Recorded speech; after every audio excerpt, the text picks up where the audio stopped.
So let's the review of Evolution X 5.7 24th May update on Poco X2. Let's skip to the about phone. As you can see, the Android version is Android 11. The security patch of 5 May. The kernel version is 4.14 kernel, that is Redcliffe kernel 2.6. And the build date is 24th May. Now let's see some customizations in network and in Geo. Down here you get Volt and it's working fine. Down here you get Wi-Fi calling and connect devices and connection preferences. You get Bluetooth cast printing, Fire receiver Bluetooth, Chromebook, driving mode, nearby share and Android Auto. And the main customizations, that is the Evolver. And this you get 10 sentence of customizations. So in themes, you get lock screen clock style. You get many options as you can see. Then you get show status area, font style, dark theme. In this you can set a schedule and choose a color bucket. As you can see, Choco X. As you can see, you can set a color bucket. Then you get Accent color picker and Accent color presets, and you get many presets. As you can see, there are tons of presets. Then you can choose icon shape, icon pack, setting dashboard icon, switch style.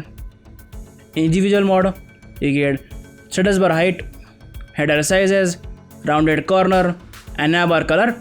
Then you can choose the volume balance style, show app volume, custom header. In this, when you turn it on, you can set a custom header, suppose static image, and suppose this one.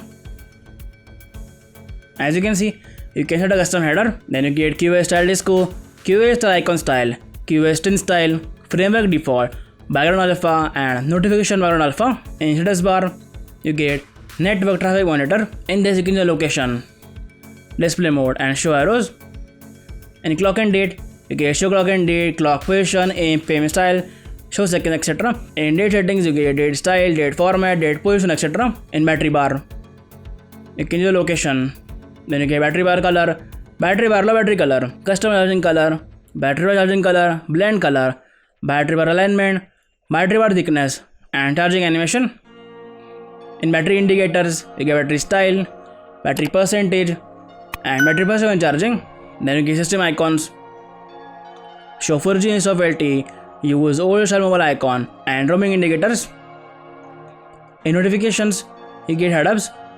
In this, you get head-up, timeout, less boot notifications, add up to stop list, and add up to blacklist. In general options, you get notification header, notification sound of active, vibrate for notifications, kill app button, notification light, battery light. Down here you get show all notifications, etc. At the last you get vibrate on connect, vibrate on call waiting, and vibrate on disconnect. In QoS, you get quick QoS pull down, smart pull down, vibrate on touch, disable QoS when lock. Then you can use the rows on columns in portrait and landscape mode. Then you get show QoS style title, quick QoS brightness slider, auto brightness, expanded QoS, show at bottom and expanded, brightness control, etc. Then you get data usage, battery percentage, battery estimates in QoS. In QoS footer, you get edit icon and footer text. In power menu, you get history settings. In this, you get device control and sensitive content. Then you get advanced restart, hide on lock screen, and optional user action. In gestures, you get system gestures. In this, you get double tap, that is double to sleep. And you get quickly open the camera. Navigation.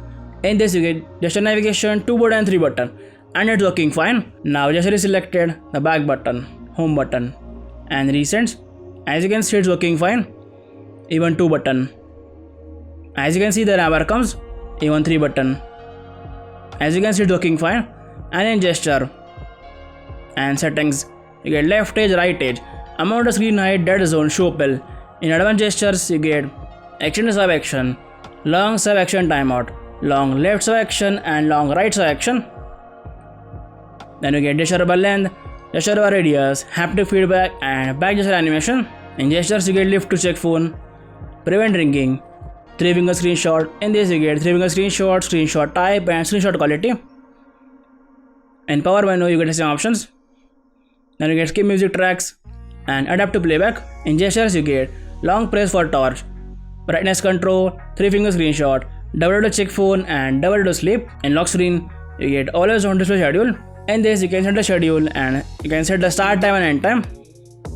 Then you get fingerprint error vibration, fingerprint, authentication vibration, status bar, lock icon, charging animation, lock screen shortcuts. In music visualizer, when you turn it on, you get automatic color, lava lamp, line count, sanity level, line opacity, etc. Then you get media cover art filter, and media artwork blur level.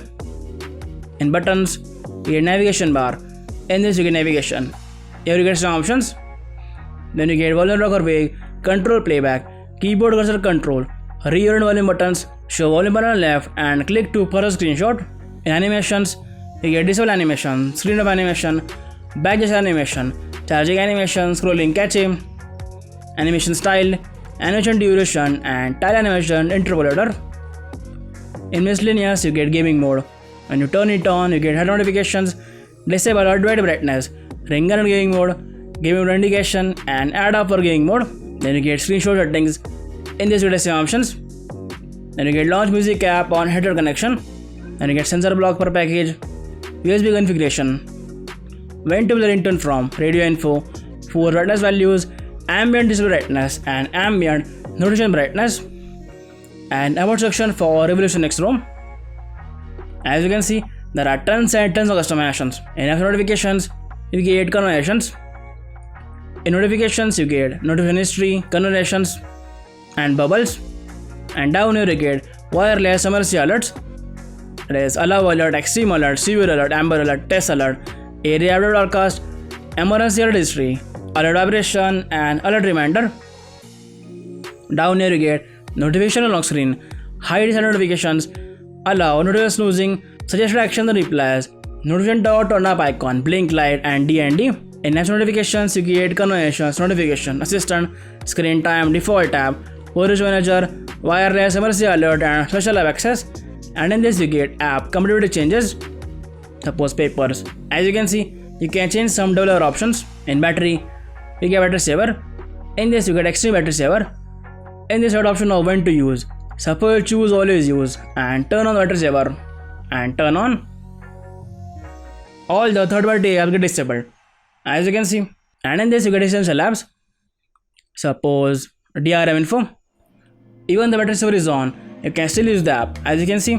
Then you can set the schedule and turn off when charged. Down here you get adaptive charging. When you turn it on, you get stop charging level and resume charging level, and you can reset battery stats. And in this you get adaptive temperature, that is smart cutoff. And you turn it on, you get stop charging level and resume charging level. But remember, the resume charging level and stop charging level by default is set to 40 degrees and 30 degrees. So if you live in an area where the room temperature is 30 degrees, the device will not charge. And the battery life is pretty good. I got around 7 hours on time. In display, you get brightness level, adaptive brightness. In lock screen, you get notification on lock screen, escape lock screen, add text on lock screen, show lockdown option, battery level on bottom, always show time and info, double to check phone, lift to check phone, wake screen for notifications, ambient wake gesture, always on charging, ambient pulse on new track, and ambient music taker. Then you get dark theme, etc. Down here in colors you get night light, live display. In this you get reading mode and color calibration. In colors you get natural, boosted, adaptive, and saturated. In styles wallpaper, in wallpaper you can choose the wallpaper. In styles you can choose accent color, font type, etc. In grid you can choose the grid size. Then you get double to check phone, pocket detection, enable blurs, and device USB settings. In this you can set as refresh rate, that is 60 Hz, 90 Hz, and 120 Hz. Then you get automatically low refresh rate, battery saver refresh rate, and fill style notch. At the last you get ambient display. When you turn it on, you get always on gesture, wake up gesture, pick up gesture, hand wave gesture, and pocket gesture. In sound, you can choose the media sounds. Down here you get volume steps, vibrate for calls, D&D, live caption. When you turn it on, you get language, hide profanity, show sound label, and live caption in volume control. Let's turn it off. If the live caption is on, it will use more battery. Down here at the last, you get poke, host, and an answer. When you turn it on, you can choose headphone type and a preset. And in this, you get Animal Hi-Fi. At the last, you get clear speaker. That is, it will play a 30-second audio to clear speaker. In security, you get button, fingerprint and face unlock, and in this you get app locker. As you can see, in system, you get gestures. In this you get the same gestures. At the last you get thermal profile. When you turn it on, you get default, benchmark, browser, camera, dialer, gaming, streaming, etc. And for benchmark, that is Geekbench, I have chosen benchmark. In recents, you get screenshot and select. For clear all, you have to go all the way back. Now let's check the Geekbench score. The single score is 408 and the multi score is 1436. Now let's say safety net. In safety net and run test. As you can see, it's passed. In DRM info, at the last, as you can see, Wide 111 is working fine. Now let's check the Play Store certification. In Play Store and settings. At the last, as you can see, device is certified. In this you get a stock launcher with customizations like notification dot, at a glance, adapt to home screen, swipe as Google app, overview suggestions, allow home screen rotation, double to sleep and remote section. In this you get a stock camera. That is this one, the stock Android camera. But of course, you can install Gcam which I have installed. As you can see, now let's check the call working or not. Welcome to Jio. Marathi साठी एक दाबा. To continue in English, press 2. Hindi के लिए 3 दबाएं. As you can see, the call is working super fine. And the ROM is extremely smooth. I didn't face a major bug. Thank you so much for watching. I'll meet you in the next one.